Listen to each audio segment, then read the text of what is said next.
Saudara-saudari yang terkasih dalam Kristus, selamat siang dan selamat datang untuk merayakan Ekaristi Jumat pertama di bulan Juni. Perayaan Ekaristi akan dipimpin oleh Pastor Matius Pawai CICM. Marilah kita mengarahkan hati, fisik dan pikiran kita kepada Tuhan agar dapat mengikuti perayaan ini dengan iman. Kita awali dengan lagu pembukaan dari buku lagu nomor 2, Saudara Mari Semua.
Yesus Kristus, cinta kasih Allah dan persekutuan Roh Kudus bersamamu dan bersama rohmu. Selamat siang semua. Saya beberapa. Saya Romo Matius, Romo yang bertugas di Paroki Pinang, Gereja Santa Bernadette. Sudah 6 tahun. Besok itu saya merayakan 6 tahun ada di paroki. Berarti lusa saya masuk tahun yang ke-7. Artinya sudah tua di Paroki Pinang. Kita berkumpul bersama untuk merayakan Jumat pertama. Dan bersama seluruh gereja, hari ini kita merayakan pesta Santo Bonifasius, seorang uskup dan martir dalam gereja. Kita berdoa untuk hidup kita masing-masing, untuk pekerjaan-pekerjaan kita, bahkan untuk keluarga kita. Semoga karunia kesehatan, berkat melimpah, Tuhan boleh karuniakan kepada kita. Mari kita hening sejenak. Kita mengakui segala dosa kita supaya pantas dan layak merayakan peristiwa penyelamatan ini. Saya mengaku kepada Allah yang Maha Kuasa dan kepada saudara sekalian bahwa saya telah berdosa dalam pikiran dan perkataan, dengan perbuatan dan kelalaian. Saya berdosa, saya sungguh berdosa. Oleh sebab itu saya mohon kepada Santa Maria, kepada para malaikat dan Roh Kudus, dan kepada saudara sekalian, supaya mendoakan saya pada Allah Tuhan kita. Allah yang Maha Kuasa itu mengasihani kita, mengampuni segala dosa-dosa kita, dan menghantar kita ke hidup yang kekal. Amin. Tuhan kasihanilah kami. Tuhan kasihanilah kami. Kristus kasihanilah kami. Kristus kasihanilah kami. Tuhan kasihanilah kami. Tuhan kasihanilah kami. Marilah berdoa. Allah Bapa sumber kekuatan, Santo Bonifasius meneteraikan dengan darahnya iman yang diajarkannya dengan lidah. Semoga berkat doanya kami yang berkumpul ini teguh berpegang pada iman yang sama dan setia mengamalkannya dalam karya kami. Dengan pengantaraan Tuhan kami Yesus Kristus Putra-Mu yang hidup dan berkuasa kini dan sepanjang segala masa. Amin. Silakan duduk kembali, kita mendengarkan sabda Tuhan.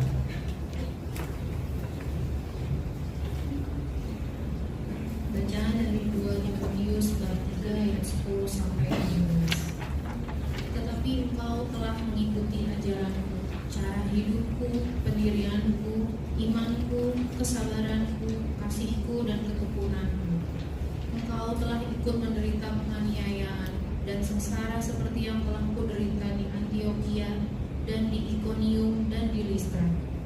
Semua penganiayaan itu kuderita dan Tuhan telah melepaskan aku daripadanya.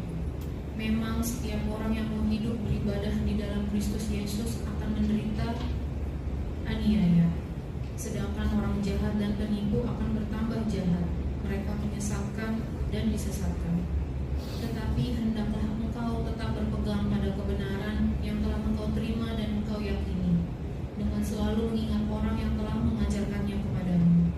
Ingatlah juga bahwa dari kecil engkau sudah mengenal kitab suci yang dapat memberi hikmat kepadamu dan menuntun engkau kepada keselamatan oleh iman kepada Kristus Yesus.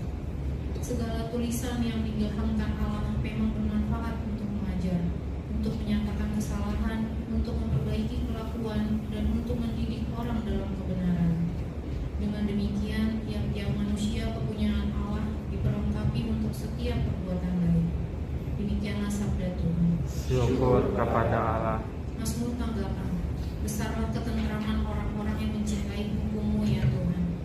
Besarlah ketetapan orang-orang yang mencintai hukum-Mu ya Tuhan.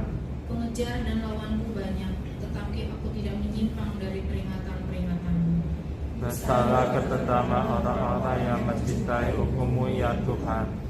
Dasar firman-Mu adalah kebenaran, dan segala hukum-hukum-Mu yang adil adalah untuk selama-lamanya. Besarlah ketetapan orang-orang yang mencintai hukum-Mu ya Tuhan. Pembesar-pembesar mengejar aku tanpa alasan, tetapi hanya terhadap firman-Mu hatiku gemetar. Besarlah ketetapan orang-orang yang mencintai hukum-Mu ya Tuhan. Besarlah ketentraman pada orang-orang yang mencintai Taurat-Mu. Tidak ada batu sandungan bagi mereka. Besarlah ketetapan orang-orang yang mencintai hukum-Mu ya Tuhan. Aku menantikan keselamatan daripada-Mu ya Tuhan, dan aku melakukan perintah-perintah-Mu. Besarlah ketetapan orang-orang yang mencintai hukum-Mu ya Tuhan. Aku berpegang pada titah-titah-Mu dan peringatan-peringatan-Mu, sebab seluruh hidupku terbuka di hadapan-Mu. Bersalah terutama orang-orang yang mencintai hukum-Mu ya Tuhan.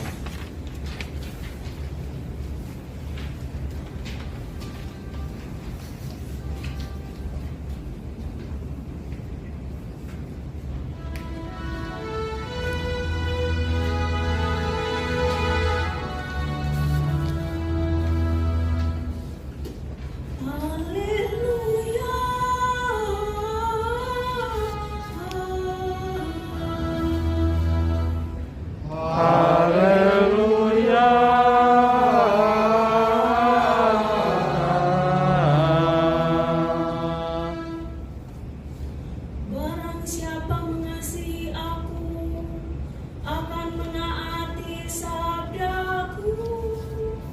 Bapakku akan mengasihi dia dan kami akan datang kepadanya. Haleluya.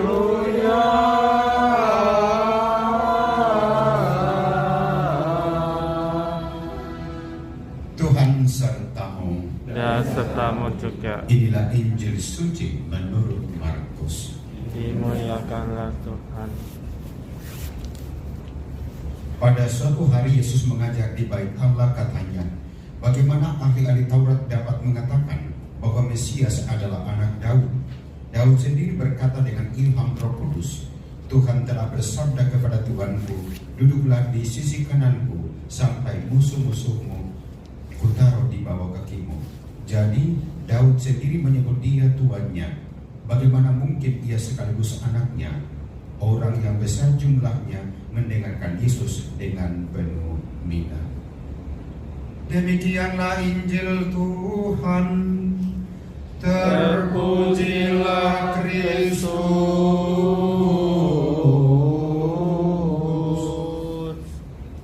Silakan duduk kembali.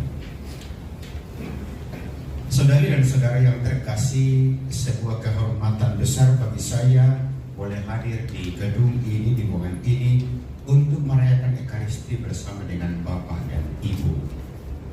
Beberapa teman saya yang ada di sini pasti tahu bahwa Jumat pertama itu ada jadwal banyak ya. Tadi saya di Amore, sekarang di sini diminta jam 1 harus ada di sekolah Tarsius Pireta. Itu ada di Kota Bubisan. Saya cek tadi itu perlu waktu 47 menit dari sini. Nggak perlu khawatir. Ada Tante Google yang selalu setia menemani dalam perjalanan. Saudari dan saudara yang terkasih, bacaan pertama yang kita dengarkan tadi, surat Rasul Paulus kepada sahabatnya bernama Timotius. Dalam teks itu disampaikan bahwa seluruh kitab suci diilhamkan Allah dan bermanfaat untuk mengajar, menyatakan kesalahan, memperbaiki kelakuan, dan mendidik orang-orang di dalam kebenaran. Bagi Paulus, kitab suci bukan sekedar kumpulan tulisan kuno, bukan pula hiasan rohani yang disimpan di rak atau diletakkan di altar. Kalau ke gereja, biasa ada kitab suci besar ditaruh di depan. Lewat sabdanya, Allah berbicara kepada umatnya, menegur ketika ia salah, menghibur ketika ia lemah, dan membimbing ketika kita kehilangan arah dalam hidup.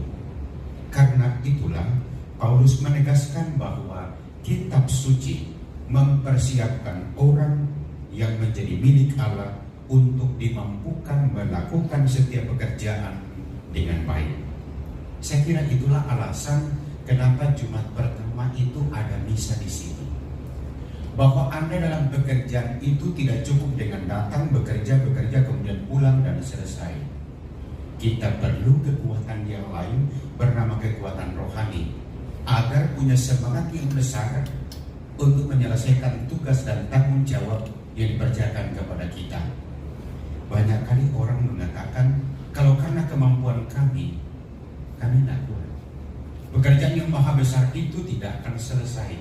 Tetapi ada kekuatan dahsyat yang datang dari luar diri kami dan memampukan kami untuk menyelesaikannya.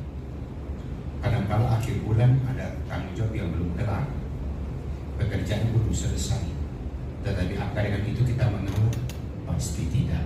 Kita akan mengatakan hari berikutnya, bulan berikutnya, minggu berikutnya, saya akan berjuang untuk menyelesaikannya dengan baik. Karena itu saudari dan saudara, perhatikan bahwa Paulus tidak mengatakan kitab suci diberikan supaya kita menjadi orang yang paling pandai berbicara tentang agama. Ia juga tidak mengatakan bahwa tujuan umat beriman membaca kitab suci adalah memenangkan perdebatan. Kalau Anda buka YouTube sekarang ini, Anda akan menyaksikan bagaimana orang berdiskusi. Dan pasti Anda tahu tujuan dari diskusi itu adalah untuk mencari siapa yang menang, siapa yang lebih hebat, siapa yang ilmunya lebih banyak, lalu kemudian akhirnya siapa yang kalah. Karena orang berdiskusi, isi diskusi itu adalah debat. Berbeda ketika kita mengatakan orang berdialog. Dialog itu kita kenal banyak bentuk dialog. Dialog kehidupan, orang hidup bersama dengan saling menghormati, saling menghargai. Ada juga dialog antar agama.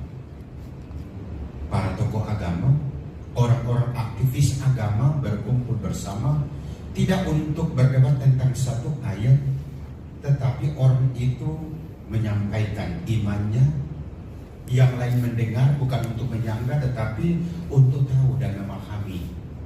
Akhirnya orang boleh berjalan bersama, tidak untuk saling merendahkan tetapi justru saling meneguhkan, menerima dan menghormati perbedaan itu, sehingga yang muncul seperti satu kata yang didengungkan di Indonesia selalu didudukan banyak orang bernama toleransi. Saudari dan saudara yang terkasih, sabda Allah diberikan agar hidup kita diubah. Tujuannya bukan pertama-tama menambah pengetahuan, melainkan membentuk karakter kita. Kitab suci mengajar kita apa yang benar, lalu menunjukkan apa yang salah, dan membantu kita untuk memperbaiki diri dan mendidik kita agar hidup sesuai dengan kehendak Allah. Oleh karena itu saudari dan saudara, ukuran keberhasilan orang membaca kitab suci bukanlah pada berapa banyak ayat yang sudah dihafal, melainkan seberapa jauh hidup kita semakin menyerupai Kristus. Maka ada memang orang dalam ketekunan membaca kitab suci dari kitab Kejadian sampai Wahyu, khatam berkali-kali. Kalau ditanya udah hafal belum, pasti dia mengatakan saya ingat pernah baca, tetapi orang Katolik tidak akan pernah menghafal. 1-2 ayat yang favorit akan dihafal, yes. Tetapi untuk hafal semuanya dari kitab Kejadian 1 sampai, kan kitab Kejadian 1 itu pada mulanya sampai kitab Wahyu itu orang tidak akan hafal. Hanya sekelas Romo Cafe yang bisa menghafal. Saya pun kalau kamu tanya Romo itu sampai kitab suci, jawaban saya tidak. Mengapa begitu? Saya lebih cenderung mengamalkan apa yang saya baca ketimbang menghafal. Karena kalau dihafal setebal itu, tidak semua orang punya kemampuan untuk menghafal. 1-2 iya, tetapi tidak akan dikaruniai oleh semua orang untuk menghafal dari Kejadian sampai Wahyu.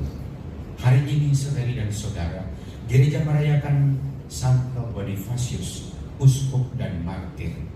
Kehidupan Santo Bonifasius menjadi contoh nyata dari sabda Tuhan yang sungguh dihidupi. Ia tidak hanya membaca kitab suci dan mengajarkannya, tetapi kemudian membiarkan sabda itu membentuk seluruh hidupnya. Ia adalah misionaris, maka sebagai misionaris, ia rela meninggalkan tanah kelahirannya untuk mewartakan Injil kepada bangsa-bangsa yang belum mengenal Kristus. Ia kemudian menghadapi penolakan, berhadapan dengan ancaman, tetapi juga berhadapan dengan berbagai macam kesulitan, tetapi ia tetap setia. Gelar martir yang disandangnya mengingatkan bahwa iman bukanlah sesuatu yang dipakai hanya ketika hidup itu nyaman dan aman. Iman sejati adalah kesetiaan umat beriman kepada Kristus dalam segala keadaan, bahkan ketika harus membayar harga yang sangat mahal. Karena itu, dalam Injil yang kita dengarkan tadi cukup singkat, Yesus mengajak orang banyak untuk melihat lebih dalam makna kitab suci itu. Ia bertanya, bagaimana mungkin Mesias disebut sebagai anak Daud, padahal Daud sendiri menyebutnya sebagai Tuhan. Dengan pertanyaan itu, Yesus menunjukkan bahwa kitab suci tidak cukup dibaca secara lahiriah saja atau hanya untuk menambah pengetahuan kita. Kitab suci harus dibaca dan membawa kita kepada perjumpaan dengan Kristus yang hidup. Orang dapat mengetahui banyak ayat kitab suci, tetapi belum tentu mengenal Tuhan yang sungguh mendengarkan sabda Tuhan. Kita membaca tidak cukup tanpa ilmu, tetapi justru akan memperdalam pengetahuan kita dan iman kita akan kebaikan Tuhan yang ditawarkan kepada sekian banyak orang. Tetapi apakah orang mau menerimanya tergantung pada pribadi-pribadi. Karena itu, saudari dan saudara yang terkasih, tantangan manusia modern adalah memiliki banyak informasi tetapi sangat sedikit bertransformasi. Kita dapat mengakses ribuan renungan, mendengarkan begitu banyak ceramah, dan membaca berbagai macam buku rohani.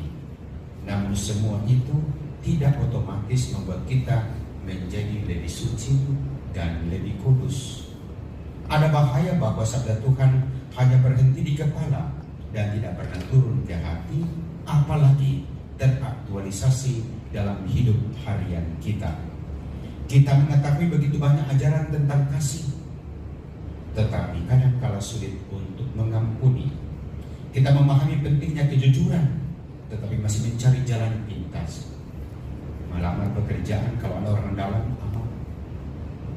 Sekarang mata kita terbuka tentang apa yang terjadi di negara ini.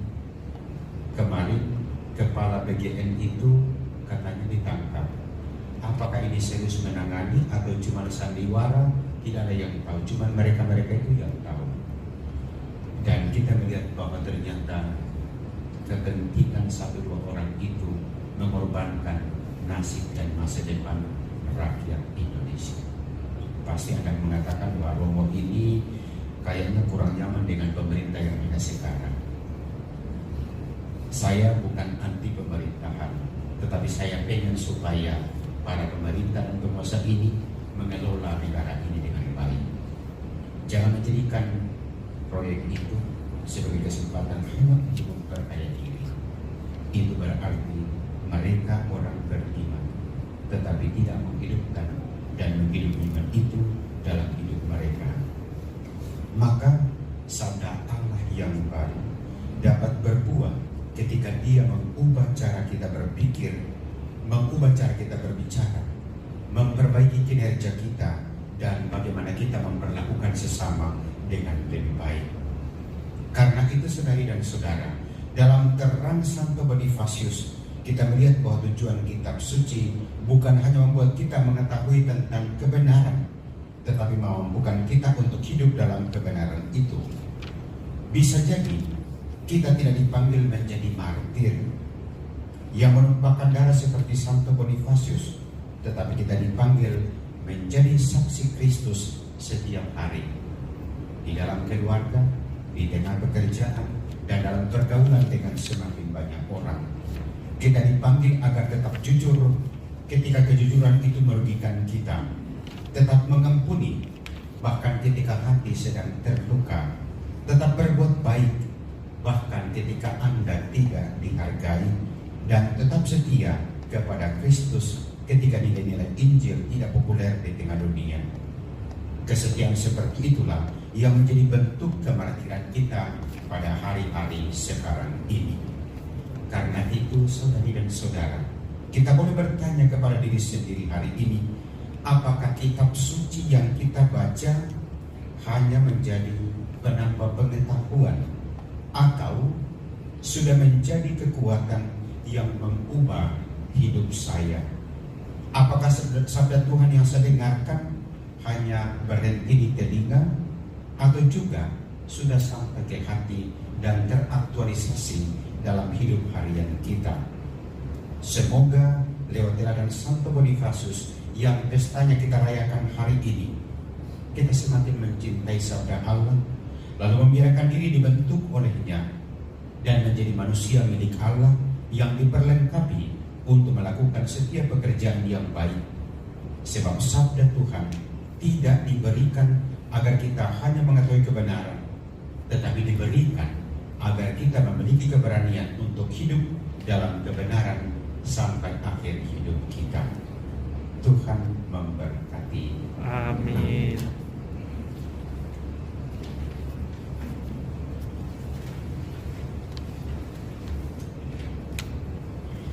Kita bangkit berdiri memperbaharui iman kepercayaan kita dengan bersama-sama mengucapkan syahadat yang singkat. Aku percaya akan Allah, Bapa yang Maha Kuasa, Pencipta langit dan bumi, dan akan Yesus Kristus Putranya yang tunggal Tuhan kita, yang dikandung dari Roh Kudus, dilahirkan oleh perawan Maria, yang menderita sengsara dalam pemerintahan Pontius Pilatus, disalibkan, wafat dan dimakamkan, yang turut ke tempat penagihan pada hari ketiga bangkit dari antara orang mati, yang naik ke surga duduk di sebelah kanan Allah Bapa yang Maha Kuasa. Dari situ Dia akan datang mengadili orang hidup dan yang mati. Aku percaya akan Roh Kudus, Gereja Katolik yang kudus, persekutuan para kudus, pengampunan dosa, kebangkitan badan, kehidupan kekal. Doa umat. Tuhan Allah kami, Engkau bersabda, marilah kepadaku kalian semua yang letih lesu dan berbeban berat, aku akan memberikan kelegaan kepadamu. Seturut sabdamu ini, kami anak-anakmu datang menyampaikan doa, harapan dan permohonan kami berikut ini. Bagi perdamaian dunia, ya Tuhan Yesus Kristus, Engkau adalah Raja Damai sejati. Kami datang ke hadirat-Mu memohon kedamaian bagi bangsa-bangsa di dunia. Di tengah situasi dunia yang cenderung tidak stabil dan penuh konflik, ajari kami untuk menjadi pembawa damai. Jamalah hati para pemimpin bangsa agar mengutamakan dialog dan persaudaraan daripada kekerasan dan perang. Marilah kita mohon. Kabulkanlah doa kami ya Tuhan. Bagi para imam, kami mohon berkati agar para imam agar senantiasa diberi kesehatan yang baik dan tetap menjalankan tugas berutusan dengan setia. Marilah kita mohon. Kabulkanlah doa kami ya Tuhan. Bagi PT Mulia Putra Mandiri dan PT Deltomed, mohon penyertaan-Mu untuk setiap langkah kami, agar kami dapat bekerja dengan sebaik-baiknya dan penuh sukacita, sehingga PT Mulia Putra Mandiri beserta prinsipal-prinsipalnya dan juga PT Deltomed dapat bertumbuh dan menjadi sumber berkat yang melimpah bagi kami dan keluarga. Marilah kita mohon. Kabulkanlah doa kami ya Tuhan.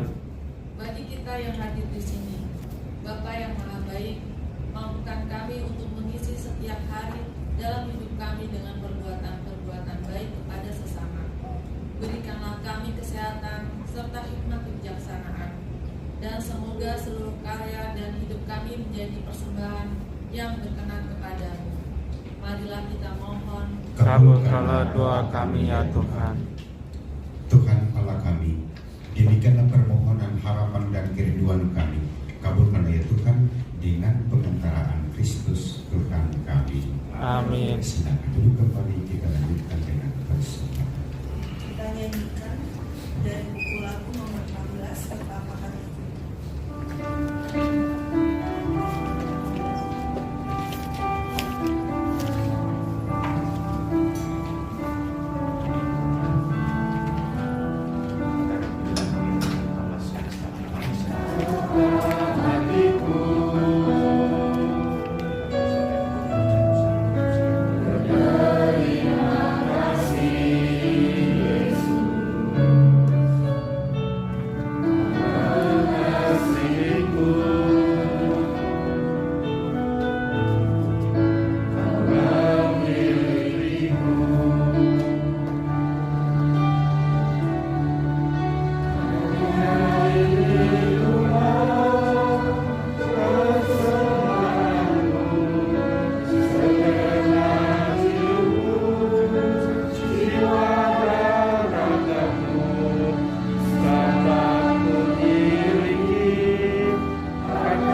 saudara sekalian, supaya persembahanku dan persembahan-persembahanmu ini berkenan kepada Allah Bapa yang Maha Kuasa.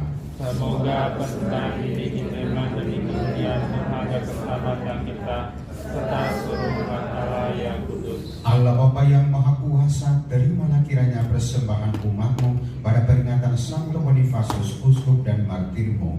Semoga dalam hidup sehari-hari kami meneladani pengorbanan Kristus yang kami kenangkan dalam perayaan ini dengan pengantaraan Kristus Tuhan kami. Amin. Tuhan bersamamu. Dan bersama roh. Marilah mengarahkan hati kepada Tuhan.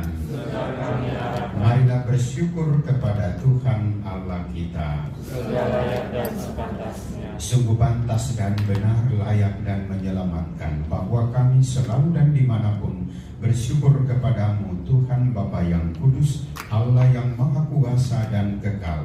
Sebab darah martirmu Santo Bonifasius, uskup dan martirmu yang telah ditumpahkan sesuai dan Kristus demi kemuliaan namamu, menyatakan karya-karyamu yang agung. Dengan karya-karya itu, Engkau menyatakan kekuatanmu dalam kerapuhan kami dan menguatkan yang lemah untuk menjadi saksi dengan pengantaraan Kristus Tuhan kami. Sebab itu, bersama kekuatan surga dan demi keagunganmu, kami senantiasa memuliakan Dikau di bumi dengan tak henti-hentinya berseru, Kudus, kudus, kuduslah Tuhan, Allah segala kuasa, surga dan bumi penuh kemuliaan-Mu. Terpujilah Engkau di surga, diberkatilah yang datang dalam nama Tuhan, terpujilah Engkau di surga. Sungguh kuduslah Engkau Tuhan, sumber segala kekudusan. Maka kami mohon kuduskanlah persembahan ini dengan pencurahan Roh-Mu, agar bagi kami menjadi tubuh dan darah Tuhan kami, Yesus Kristus.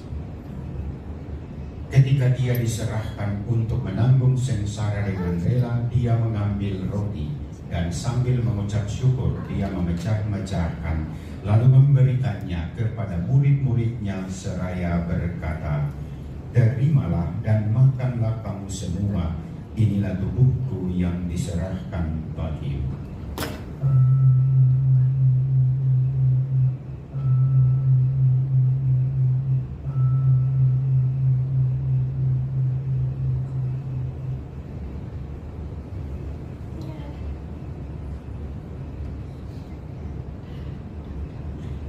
Demikian pula sesudah perjamuan Dia mengambil piala. Sekali lagi Dia mengucap syukur kepadamu, memberikannya kepada murid-muridnya seraya berkata, Terimalah dan minumlah kamu semua, inilah piala darahku, darah perjanjian baru dan kekal, yang ditumpahkan bagimu dan bagi semua orang demi pengampunan dosa.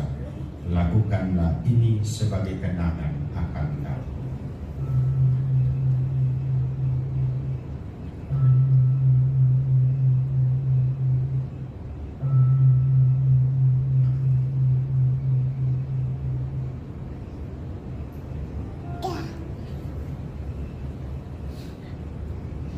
Agunglah misteri iman kita, penyelamat dunia, selamatkanlah kami, karena melalui salib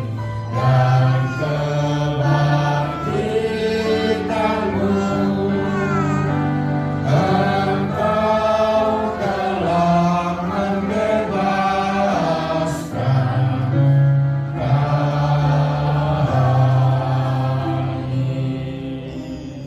Sambil mengenangkan wafat dan kebangkitan Kristus, kami mempersembahkan kepadamu Bapa roti kehidupan dan piala keselamatan.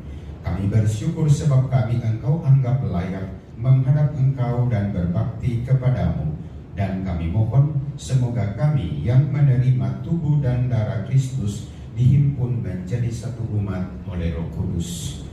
Ingatlah Tuhan akan gereja-Mu yang tersebar di seluruh bumi, agar Engkau menyempurnakannya dalam cinta kasih, dalam persatuan dengan Paus kami Leo ke-14 dan Uskup Agung kami Ignatius Kardinal Suharyo serta semua rohaniwan.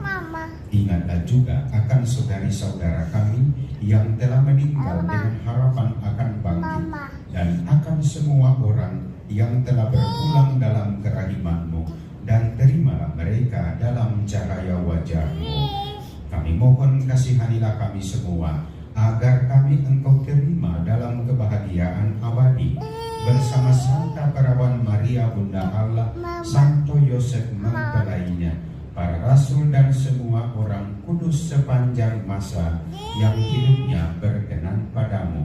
Semoga kami pun Engkau berkenankan turut serta memuji dan memuliakan Dikau dengan pengantaraan Yesus Kristus Putramu.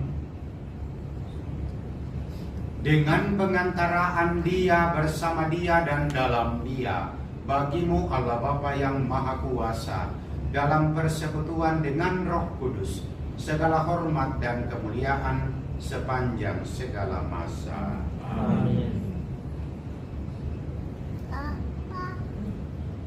Atas petunjuk penyelamat kita dan menurut ajaran ilahi, maka beranilah kita bernyanyi.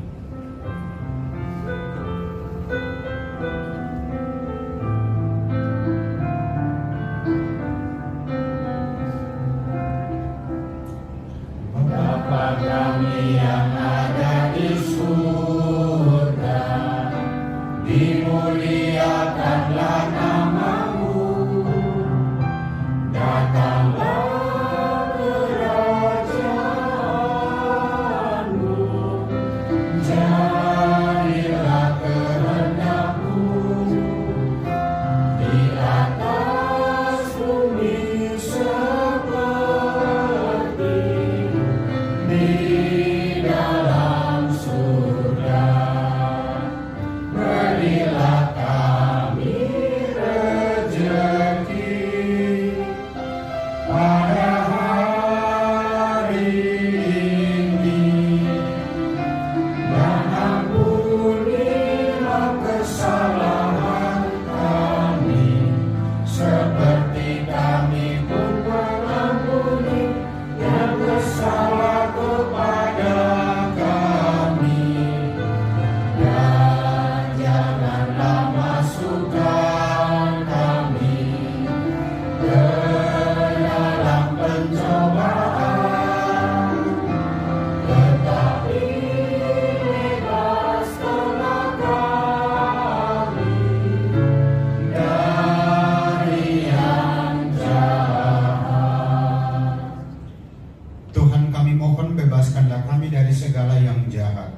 Sudilah memberi damai sepanjang hidup kami, supaya kami yang telah dikuatkan oleh kelimpahan belas kasih-Mu selalu bebas dari dosa dan dijauhkan dari segala gangguan, sambil menantikan harapan yang membahagiakan dan kedatangan penyelamat kami, Yesus Kristus. Sebab Engkaulah Raja yang mulia dan berkuasa. Tuhan Yesus Kristus, Engkau telah bersabda kepada para rasul-Mu, damai-Ku kutinggalkan bagimu, damai-Ku kuberikan kepadamu. Janganlah memperhitungkan dosa kami, tetapi perhatikanlah iman gereja-Mu, dan berilah kami damai dan kesatuan sesuai dengan kehendak-Mu. Engkau yang hidup dan meraja sepanjang segala masa. Amin. Damai Tuhan bersamamu. Dan bersama Roh Kristus.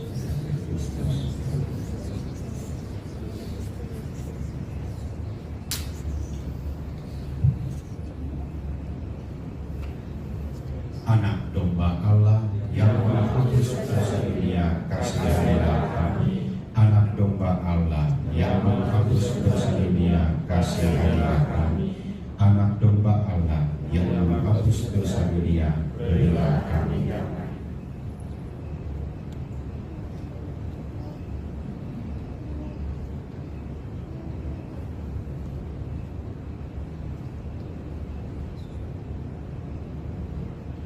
Saudari dan saudara yang terkasih, lihatlah Inilah anak domba Allah yang menghapus dosa dunia. Berbahagialah kita semua yang telah diundang dan boleh datang ke perjamuan Tuhan. Ia bukan saya yang mengatakan kepada saya, tetapi bersabda saja maka saya akan sembuh. Tubuh dan darah Kristus yang kita sambut ini menghantar kita ke hidup yang kekal. Amin.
Kita nyanyikan lagu nomor 25, Betapa Indahnya.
Marilah berdoa. Allah Bapa yang Maha Bijaksana, kami bersyukur atas rezeki surgawi yang kami terima pada peringatan Santo Bonifasius Martirmu.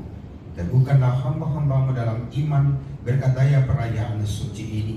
Semoga iman itu kami akui dan kami hayati dengan perkataan dan perbuatan di mana-mana sampai kami memasuki kehidupan abadi bersamamu dengan pengantaraan Kristus Tuhan kami. Amin. Tuhan sertamu. Dan sertamu juga. Semoga saudari dan saudaraku, hidupmu, usaha dan pekerjaan serta masa depanmu dan keluargamu senantiasa dijaga, dilindungi dan dipelihara oleh berkat Allah yang Maha Kuasa dalam nama Bapa dan Putra dan Roh Kudus.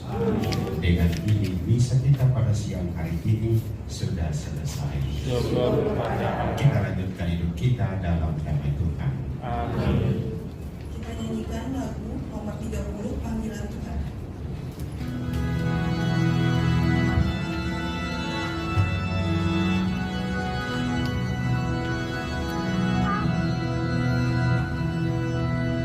Panggilan Tuhan bagi umat-Nya di atas bumi ciptaannya, api cintanya yang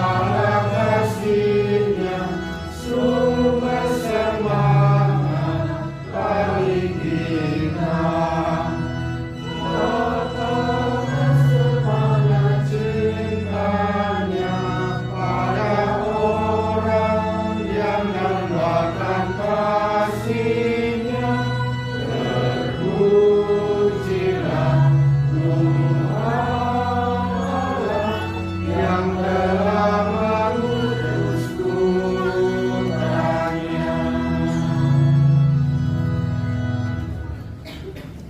Terima kasih.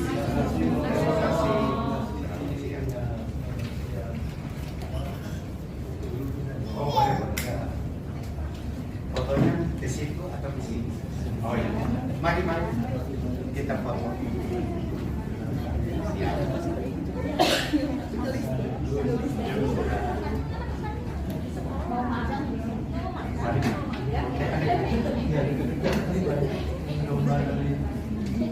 Nah, guys.